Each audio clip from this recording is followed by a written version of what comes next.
एक राजा के राज्य में सभी लोग एकादशी का व्रत रखते थे।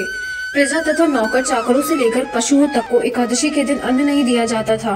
एक दिन किसी दूसरे राज्य का एक व्यक्ति राजा के पास आकर बोला, महाराज कृपा करके मुझे नौकरी पर रख ले। तब राजा ने उसके सामने एक शर्त रखी। ठीक है, रख लेते हैं, किंतु रोज एकादशी को अन्न नहीं मिलेगा। उस व्यक्ति ने उस समय हाँ कर ली, पर एकादशी के दिन जब उसे फलाहार का सामान दिया तो वह राजा के सामने जाकर गिड़गिड़ाने लगा, इससे मेरा पेट नहीं भरेगा, मैं भूखा ही मर जाऊंगा, मुझे अन्न दे दो।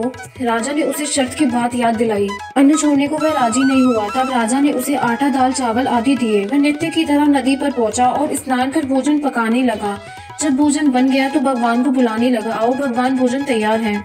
उसके बुलाने पर पीताम्बर रूप धारण किए भगवान आ पहुंचे तथा प्रेम से उसके साथ भोजन करने लगे।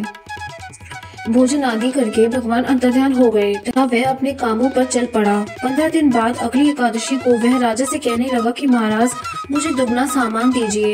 उस दिन तो मैं भूखा ही रह गया। राजा ने कारण पूछा तो उसने बताया कि हमारे साथ भगवान भी खाते हैं, इसीलिए हम दोनों के लिए ये सामान पूरा नहीं होता। यह सुनकर राजा को बड़ा आश्चर्य हुआ। वह बोला, मैं नहीं मान सकता कि भगवान तुम्हारे साथ खाते हैं।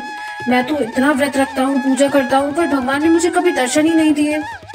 राजा की बात सुनकर वह बोला, महाराज यदि विश्वास ना हो तो साथ चलकर देख ले। राजा एक पेड़ के पीछे छिपकर बैठ गया। उस व्यक्ति ने भोजन बनाया तथा भगवान को शाम तक पुकारता रहा, परंतु भगवान न आए। हे भगवान, अगर आप नहीं आए तो मैं नदी में कूदकर प्राण त्याग दूंगा। लेकिन भगवान नहीं आए।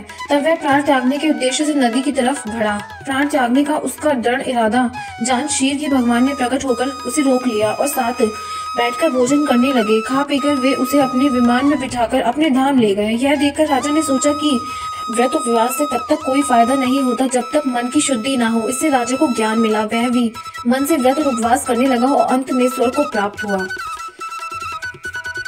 वीडियो पसंद आई, लाइक शेयर जरूर करें।